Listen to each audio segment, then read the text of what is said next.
as a leading man in a television series. That was a serious blow because he hadn't realized really the extent of the prejudice in the business. Since Bruce's income from teaching martial arts was too low to support a wife and child, Linda helped out by taking minimum wage jobs. Her love and support were an important solace for Bruce during this difficult time. Then, in April of 1969, Linda gave birth to their daughter, Shannon Lee. It's like, every time he holds Shannon, I remember it's like holding, like cuddling a little flower, He was all into it, just like cuddling a little puppy, he was melting away. He was just swept off his feet, I think you might say. He didn't really realize the impact that a little baby girl would have on him. And she was just the apple of his eye. She was so darling. It was, as I've said before, it was like an angel came to live at our house. Shannon's birth made Bruce only more determined to prove that he was not only a great martial artist, but a great actor as well. He had made a cassette tape which he played to himself every night, telling him what he wants to be. And at that point, he played it to me, and what he wanted to be was to be the highest paid actor in Hollywood. By 1971, Bruce Lee had spent 5 difficult and discouraging years trying to build an acting career in America. On the positive side, he continued to develop his martial art of Jeet Kune Do. Most importantly, his family was thriving.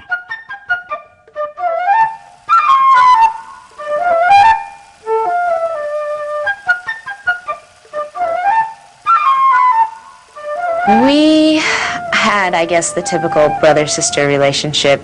We used to sort of torture each other as much as possible, and I was I'm sure he would disagree, but I was the young, innocent, gullible one who was, taken advantage of by the evil brother.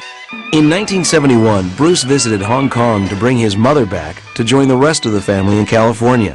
When he arrived in Asia, he was amazed to discover that not only did he have millions of fans from his Green Hornet days, but they had renamed it The Kato Show in his honor. Bruce was viewed as the first product from Hong Kong. We said, hey, you know what, it's okay to be Chinese, and Chinese people are just as good as anybody else. Within months of his triumphant return to Hong Kong, Bruce was approached by Asia's most powerful and prolific film producer, Raymond Chow. I called him on the phone, and we started a conversation. The whole thing clicks. Then we signed a 3-picture deal, and he came back, and the rest is history.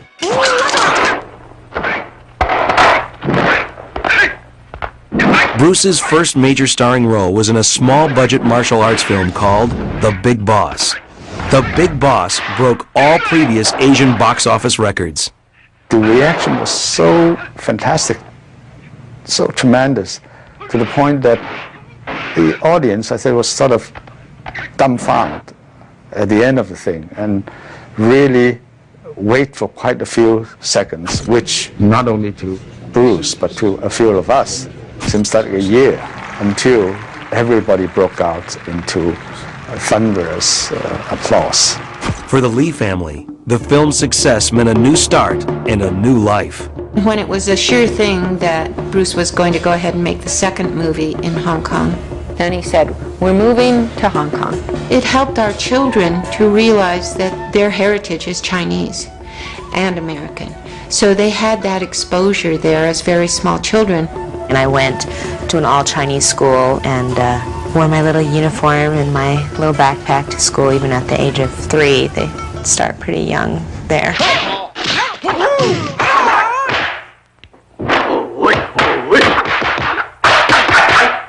Bruce's second film, released in the United States as The Chinese Connection, was an even bigger success. With just 2 films, Bruce Lee had become the world's first Chinese action film star.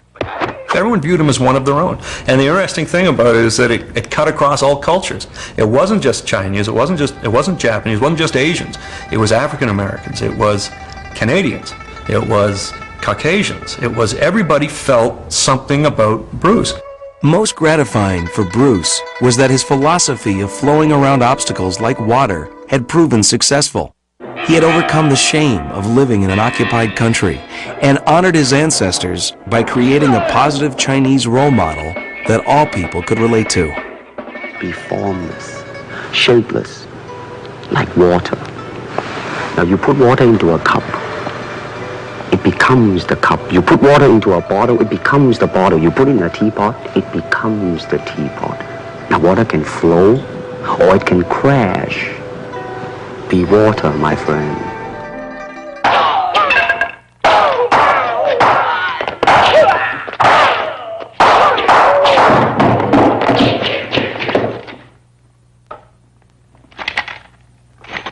Bruce wrote, directed, and choreographed his third film, Return of the Dragon.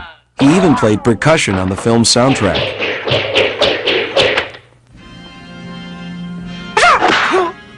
For his next film, Game of Death, Bruce enlisted the aid of his closest friends and students. He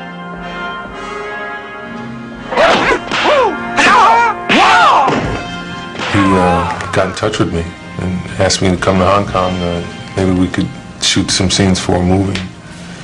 I was flabbergasted, you know, this is something that we had dreamed about.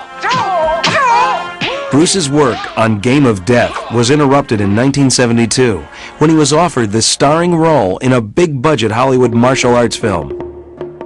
Bruce Lee's amazing talents and international box office appeal had finally broken down Hollywood's wall of prejudice.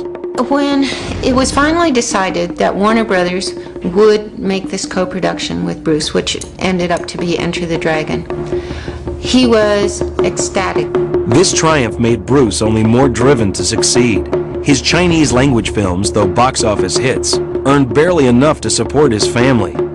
Adding to his stress were the intense physical demands of the film.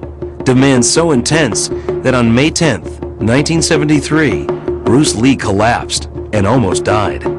He was working with somebody and he passed out. He was out for a half hour. So he came back, he said they just finished doing a complete physical examination and they gave him a complete bill of health. They just said, oh, you were just tired, you know, worn out, something, you know.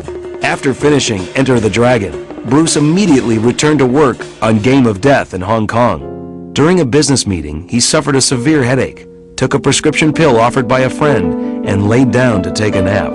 And the phone rang, and it was Raymond Chow. And he said, Linda, you have to go to the hospital. They're taking Bruce to the hospital.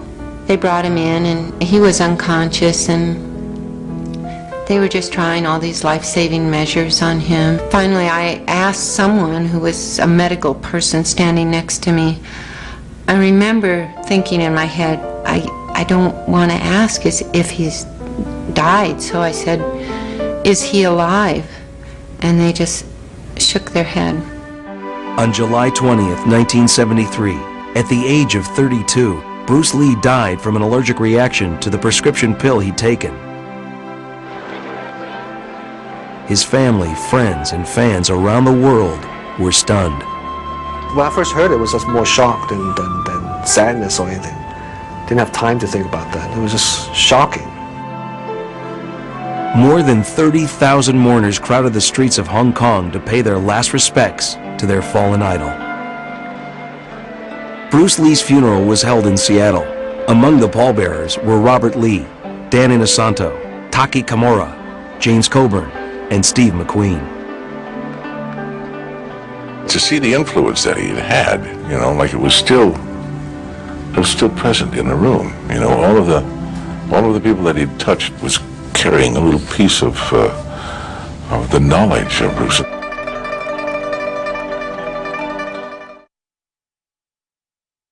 With the death of her husband Bruce, Linda Lee was left to raise her son Brandon and daughter Shannon alone. She was also left with the painful task of helping her children to deal with the loss of their beloved father. We tried to talk about Bruce a lot in the months and years that passed, you know, about remember when Daddy did this, or you did this with Daddy, or whatever.